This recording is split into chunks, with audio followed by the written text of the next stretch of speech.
It's the most Indian time of the year again because Vivek Ramaswamy has treated us all to his annual Christmas crash out. You remember last year when everyone was tucking into their turkey and opening their presents, Vivek was insulting American culture and saying, actually, you need thousands more Indians to come into your country on H-1B visas, undercutting American labor and demographically and culturally terraforming your country, because actually too many of you want to be the jock who kisses the prom queen rather than Steve Urkel from Family Matters. Too many of you are going to the mall rather than participating in Math Olympics. Too many of you are having sleepovers and Halo LAN parties rather than practicing for spelling bees in your second language. He's basically like if the Indian kid from Mean Girls who fell in love with Lindsay Lohan and didn't get the girl became really resentful because he was great at algebra and wasn't actually the star of the show. So Vivek has decided, despite being subterranean in his polling as the candidate for governor of Ohio, which Trump has endorsed and should rescind, in a strong red state for saying things like kids should be at school earlier and for longer rather than being in daycare so their parents can go and work over the summer holidays to generate more GDP for America, whose entire economy is based on funny money printed by the Federal Reserve and has more debt than it can ever hope to service, just to compete against India and China. Vivek, despite suffering all of that criticism and tanking his own chances at winning an election to a woman who supported COVID lockdowns, he got up, stood on the grave of Charlie Kirk at America Fest, and said that America is just an idea, and that if you insist that heritage Americans exist and do not recognize Vivek Ramaswamy, an Indian Hindu, the son of two Indians who were not American citizens at the time when he was born, if you do not recognize him as indistinguishably American from the founding fathers or the pilgrims who descended the gangplank of the Mayflower, then you are a racist and you're not welcome within the right. About criticizing the woke left. Now let me get to the harder part. There's a different vision of American identity that's emergent in certain corridors of the online right. And it says that your identity as an American is based on your lineage. That how long you have been in the country, your lineage and your genetics tied to the blood and soil of the country determines how American you are. It is the idea of a heritage American that says the truest form of an American is somebody who is a descendant of the American Revolution period or before. And I will tell you, this idea of the heritage American, we ought to have this discussion. It's becoming more popular. I think the idea of a heritage American is about as loony as anything the woke left has actually put up. There is no American who is more American than somebody else. The American quality, it's not like the left, they believe in this non-binary stuff. There's no non-binary American. It is binary. Either you're an American or you're not. And you think about it, I could prove this to you. Thank you. I'll take some applause on that. If you really believe in this idea, think about where it leads you. It leads you to believe that Donald Trump is less of an American than Joe Biden because Donald Trump's mother was an immigrant and his grandfather was an immigrant. That doesn't make any sense. It leads you to believe that somehow Bernie Sanders is more of an American than Senator Bernie Moreno from my home state, an America First patriot, because Bernie Moreno was a naturalized citizen from Colombia. It makes you think that Marco Rubio, our great Secretary of State, is somehow less of an American than Elizabeth Warren because she's a Native American, which we all know, right? Doesn't make any sense. It's loony. It's crazy talk. It makes you believe that somehow I am less of an American than the transgender criminal who assassinated Charlie Kirk. We refuse to accept that. The idea that a heritage American is a more American than another American is un-American at its core. And I will fight to the very end for that because that's what it means to be an American. We believe in ideals. That is who we are. Don't you just love it when someone tells you how your culture, heritage, and identity includes them? What Vivek is doing here is setting himself against the Trump administration because Vice President Vance in his speech at NatCon and then accepting the vice presidential nominee position at the Republican National Convention in 2024 said, America is not just an ideal, it is a people in a place over time. It is a nation. And that's why he can trace his lineage back to a Kentucky plot with his ancestors who fought and died in the Civil War, many of whom will have been there at the time of the American Revolution and before. And so allow me to just briefly debunk Vivek's argument. It's not as insane as anything the woke left has put up. Actually, the idea that there is no such thing as a heritage American is very similar to the trans argument, because Vivek is saying he, by abiding by American ideals, which he defines as colorblind meritocracy, and previously listed the MLK maxim of judging not by the content of character, but by the color of skin as a founding ideal among the pantheon of American values, that Vivek Ramaswamy, by abiding by colorblind liberalism, is as American as apple pie. That is the same argument that if a man identifies as a woman and wears a dress and passes as feminine, he is a woman. No, you can be more or less American, just as you can be more or less a man by abiding by American ideals or fulfilling the maxims of American culture, just as you can be more or less a man by being strong and capable and stoic. But you have to be on the axis of male, just like you have to be on the axis of American to qualify as more or less male or American. Actually, being a heritage American has more grounding in reality than the civic nationalist platitudes that say we have overcome human nature with this document that says all men are created equal, and that these truths are self-evident. They are self-evident. They are evident to the authors of the Constitution, which, as Oren McIntyre has pointed out many times, Constitution just means the way in which the people who wrote the document were constituted. And they were, almost to a man, English Christians. And so they would not recognize Vivek Ramaswamy, an Indian Hindu, as American as they are. Vivek is the kind of guy to look you in the eye and say, this building of a golden monkey god statue to the Hindu god of war by a bunch of Indians in North Carolina is exactly what the founders envisioned when they wanted religious pluralism. They just meant Christian denomination. They would not recognize this, or Minneapolis, or Vivek Ramaswamy as Americans. Now, Vivek is doubling down on this because he wrote an essay in the New York Times before taking the stage at Amfest titled, What is an American? And it will be the question of the age, and Vivek has not answered it. But he writes in The Enemy publication, because I know, as a true right-winger, what I want to do is to go to an enemy outlet and bash people on my own side for their approval.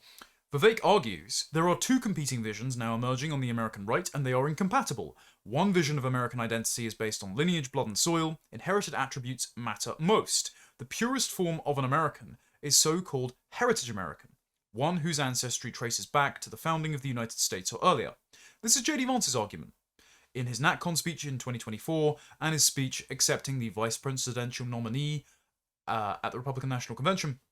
He said that America is not just an idea, it is a nation, it is a people in a place over time, and that is why he can find the graves of his ancestors in a Kentucky plot back to the Civil War and before. So yes, J.D. Vance is more American than Vivek Ramaswamy. And if you notice, the same people that are criticizing Vivek Ramaswamy for his Christmas Crashout are not the same people that are using insulting language about Usha Vance because she is married into the tribe and has never insisted that she is more American than her husband, whose ancestors contributed to the building of the nation.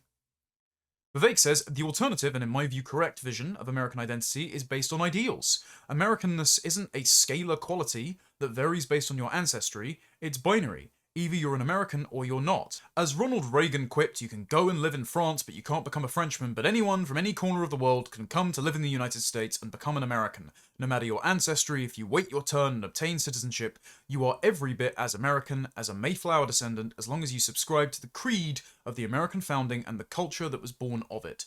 This is what makes American exceptionalism possible.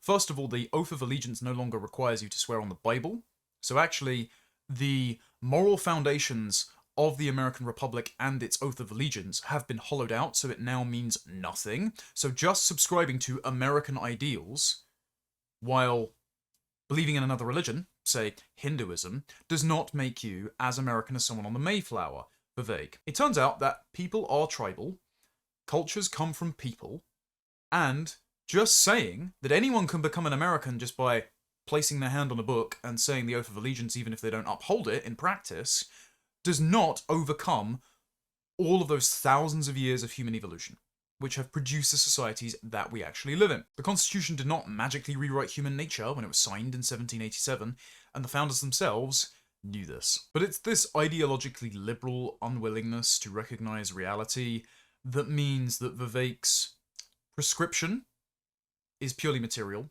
and his diagnosis is off, because he says, the rising sense of economic insecurity conspires with pent-up psychological angst. Depression and anxiety are more prevalent among members of Gen Z than prior American generations. In the absence of a shared national identity, they're turning to tribalism and victimhood instead, Groyperism on the right, Zoran Mamdani-infused socialism on the left. No, we've grown up in the most diverse, multi-ethnic, multicultural societies in our nation's history, and so group identity is an axiom of existence for us. Because you can be individualistic when the question of a pre-political we, your identity, your membership of a shared community, where basically everyone thinks and looks like you, is settled. When that is disrupted, and every single group is allowed to play identity politics at your expense, including, for example, Indians, then that identity becomes contested and your identity competes with others. Identity politics is the natural outcome of diversity. It turns out that everyone just agreeing on the American creed, which means, in Vivek's conception, that everyone gets to practice their own little cultures and religions that are anathema to the founding ideals of America, within America, results in ethnic tribalism. Because certain groups have different conceptions of the good and they can't agree and they can never be reconciled. For example, believing in the divinity of Jesus Christ versus a giant golden monkey god. So, what's the solution, Vivek asks? We need to imagine a new American dream that delivers economic empowerment while also filling the next generation's hunger for purpose and belonging. No, America isn't a large corporation. It's not a 501c3. It's not a job center for everyone all over the world that wants to make themselves a better life. It's a home, and if it's not filled with friends and family, then it ceases to be a home. And so, just allowing people to have more affordable apartments or jobs filling out spreadsheets for large corporations that will then take the profits to lobby politicians to replace them with cheaper labor from India, that will not solve the problem of belonging. It will not solve the emotional issues that people have when the businesses of their childhood are replaced with new establishments that cater to foreign peoples and cultures that have moved into their neighborhood at their expense. So, no, just ascribing to a model of liberal pluralism that allows people to practice their own religions and cultures, cheek by jowl, and hoping that everyone will just get along, is not going to solve the problem of dispossession that causes people to feel irritated by the existence of other groups practicing their cultures in their home. If you're surrounded by people who are unfamiliar to you, then battery farming the entire Indian subcontinent in the Rust Belt probably won't make you feel any better. And do you know who knew this? The Founding Fathers. Now this is from the National Archives, this is John Adams' famous letter to the Massachusetts militia, and this is where the quote, "Our Constitution was made only for a moral and religious people. It is wholly inadequate to the government of any other," comes from. By moral and religious people, they meant Christian. They did not mean Hindu, Vivek. They did not mean you. So do not presume to lecture heritage American Christians on how they are less American than you just because you've read the Federalist Papers. And I know that you've read the Federalist Papers, by the way, because Vivek Ramaswamy actually went to Yale Law School. Now, he went there thanks to the Paul and Daisy Soros Fellowships for New Americans. You know, a DEI program for immigrants and the children of immigrants to receive fully funded scholarships for America's top universities, pushing other American applicants out of the universities in question. And this was funded, of course, by a Hungarian Jewish immigrant philanthropic family. Not to be confused with George Soros of the Open Society Foundation, of course, who Vivek praised in 2021 on X, shortly before jumping into the Republican primary. He's just a grifter looking to increase his ISAT by jumping on the MAGA bandwagon. Anyway, given Vivek is well acquainted with the texts of the American founders and how they thought, he probably knows John Jay's definition of that people that John Adams was speaking about, and that is, with equal pleasure, Jay writes in Federalist number 2, I have as often to take a notice that Providence has been pleased to give this one connected country to one united people, a people descended from the same ancestors, speaking the same language, professing the same religion, attached to the same principles of government, very similar in their manners and customs, and who, by their joint counsels, arms, and efforts, fighting side by side, through a long and bloody war, have nobly established general liberty and independence. This country and this people seem to have been made for each other, and it appears as if it was the design of Providence that an inheritance so proper and so convenient for a band of brethren, united to each other by the strongest ties, should never be split into a number of unsocial, jealous, and alien sovereignties. Translation: the American people share an ancestry, a Christian religion, and have fought and bled for one another, and from those shared sacrifices, principles, inheritance, and faith come the customs and liberties that Vivek tries to repackage as universal values that anyone from anywhere, India, can subscribe to. No, the founders would not recognize you as American, Vivek, and no, you do not share the heritage or religion of the people that they said were American, and for whom the Constitution and its ideals were exclusively fit for. Samuel Huntington, in his book Who Are We?, also explained who these people are and tackled the idea that anyone from anywhere can become an American. So this is from pages 39 to 40 in this edition. Huntington says of the idea that America is just a nation of immigrants. For most of their history, most Americans did not hold favourable views of immigrants and did not celebrate their country as a nation of immigrants. After the prohibition of large-scale immigration in 1924, however, attitudes towards America's immigrant heritage began to change. That change was dramatised by President Franklin Roosevelt's famous challenge to the Daughters of the American Revolution in 1938. Quote, remember always, that all of us, and you and I especially, are descended from immigrants and revolutionists. President Kennedy quoted this remark in his book A Nation of Immigrants, published posthumously by the ADL. Before and since, that phrase has been constantly invoked by scholars and journalists. The leading historian of American immigration, Oscar Handlin, claimed the immigrants were American history. The leading sociologist, Robert Ballard, echoed FDR. All Americans except the Indians, Native Americans, are immigrants or the descendants of immigrants. These claims are valid partial truths, but false total truths. Roosevelt was partly wrong when he suggested that all Americans were descended from revolutionists. He was totally wrong when he suggested that he and his DAR audience were, at least in their name line, descendants of immigrants. Their ancestors were not immigrants, but settlers. And in its origins, America was not a nation of immigrants. It was a new society, or societies, of settlers who came to the New World in the 17th and 18th centuries. Its origins as an Anglo-Protestant settler society have, more than anything else, profoundly and lastingly shaped American culture, institutions, historical development, and identity. Settlers and immigrants differ fundamentally. Settlers leave an existing society, usually in a group, in order to create a new community, a city on a hill, in John Winthrop's words, in a new and often distant territory. They are imbued with a sense of collective purpose, implicitly or explicitly. They subscribe to a compact or charter that defines the basis of the community they create and their collective relation to their mother country. Immigrants, in contrast, do not create a society. They move from one society to a different society. Migration is usually a personal process involving individuals and families who individually define their relation to their old and new countries. The 17th and 18th century settlers came to America because it was a tabula rasa. Apart from Indian tribes, Native Americans, which could be killed off or pushed westward, no society was there, and they came in order to create societies that embodied and would reinforce the culture and values they brought with them from their origin country. Immigrants came later because they wanted to become part of the society the settlers had created.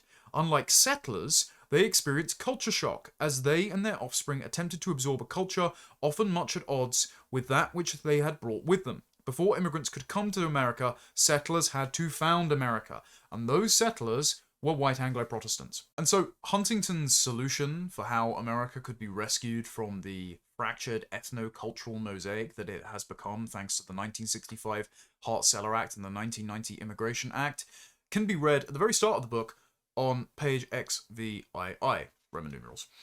He says, Anglo-Protestant culture has been central to American identity for 3 centuries. It is what Americans have had in common and, as countless foreigners have observed, what has distinguished them from other peoples. Read Max Weber's Protestant Ethic and the Spirit of Capitalism for more.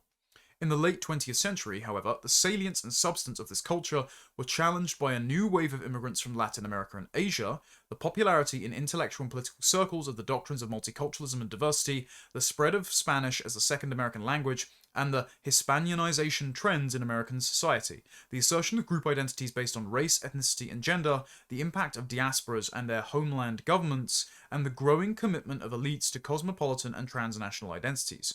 In response to these challenges, American identity could evolve in the direction of 1. A creedal America, lacking its historical cultural core and united only by a common commitment to the principles of the American creed, which is Vivek's prescription. 2. A bifurcated America with 2 languages, Spanish and English, and 2 cultures, Anglo-Protestant and Hispanic. Or 3. An exclusivist America, once again defined by race and ethnicity, and that excludes and or subordinates those who are not white and European. Or 4. A revitalized America, reaffirming its historic Anglo-Protestant culture, religious commitments and values, and bolstered by confrontations with an unfriendly world. 5. Some combination of these and other possibilities.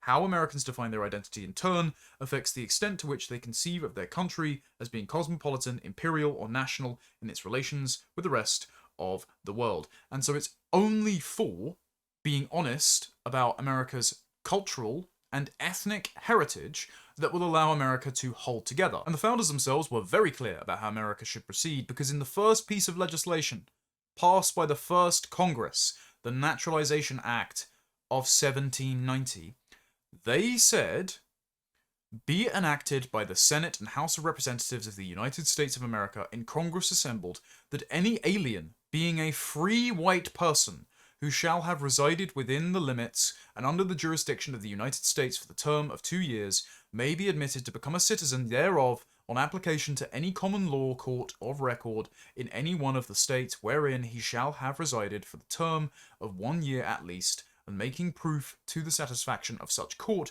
that he is a person of good character, and taking the oath or affirmation prescribed by law to support the Constitution of the United States, which oath or affirmation such court shall administer, and the clerk of such court shall record such application and the proceedings thereon." Now, you might well argue that, on the grounds of Christian feeling, in that we are all made in the image of God, America should not restrict its citizenship to people based on skin colour.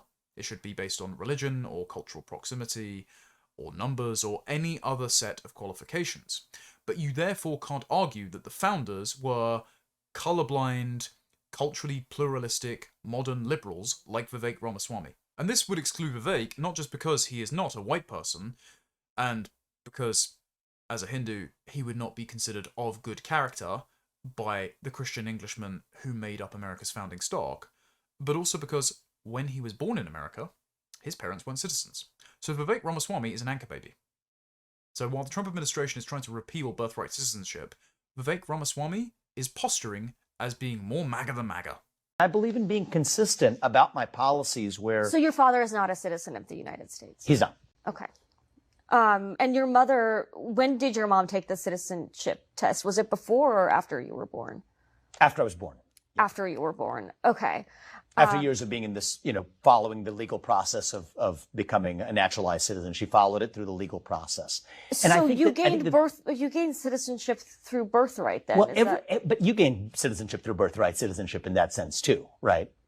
I mean, every American. So what I want to do is revive a vision of citizenship where every kid who enjoys... I'm sorry, just to backtrack. So your father is not a citizen, They came to this country legally. The sheer unapologetic sophistry on display there shows you why you shouldn't trust Vivek about anything.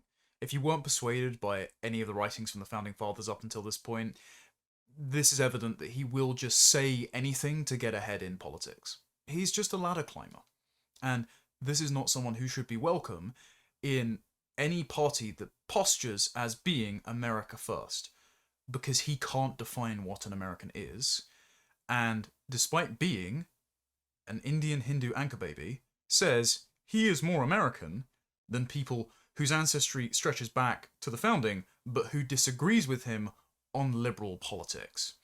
And so this is why when Vivek writes in his New York Times piece, if every kid legally born in the United States receives an American dream birthright in the form of 10,000 invested in the S&P 500, every young American will become a millionaire by age 60. It's a curious turn of phrase, because he envisions America as being an economic opportunity zone for anyone whose parents are industrious to board a flight and hang around long enough to conceive and birth a baby on American soil. No.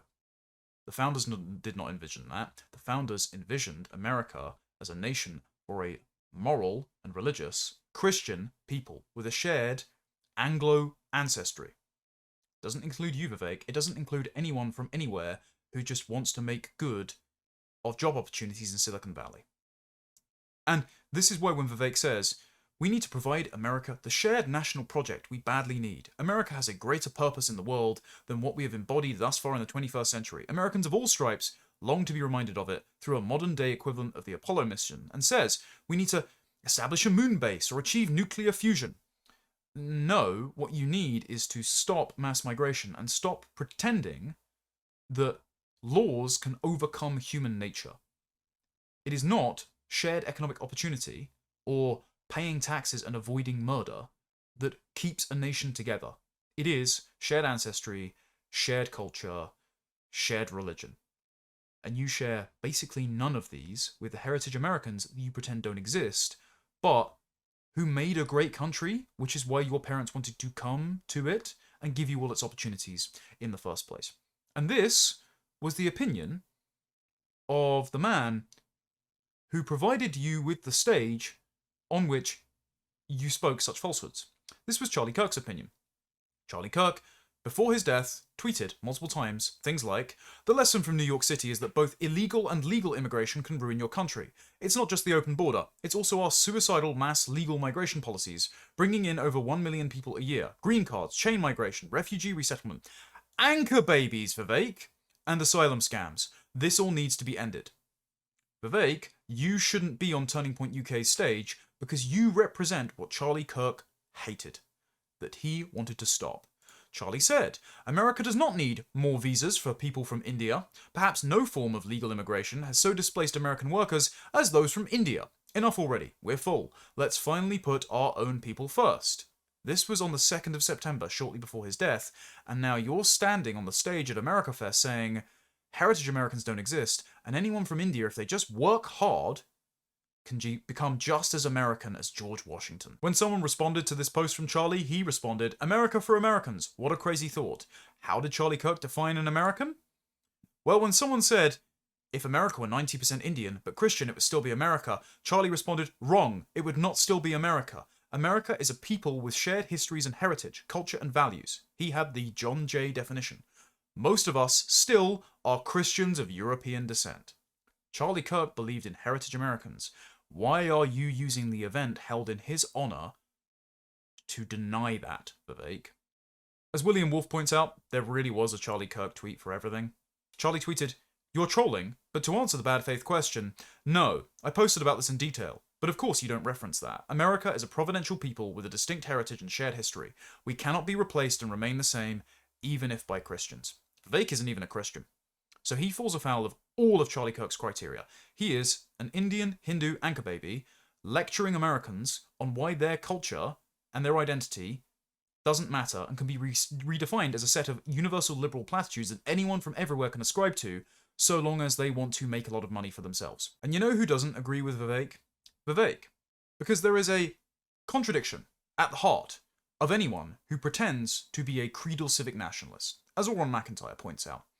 Everyone pushing the creedal nation is a liar. They will not deport those that violate the creed. They will not prevent them from immigrating. It's just open borders with extra steps.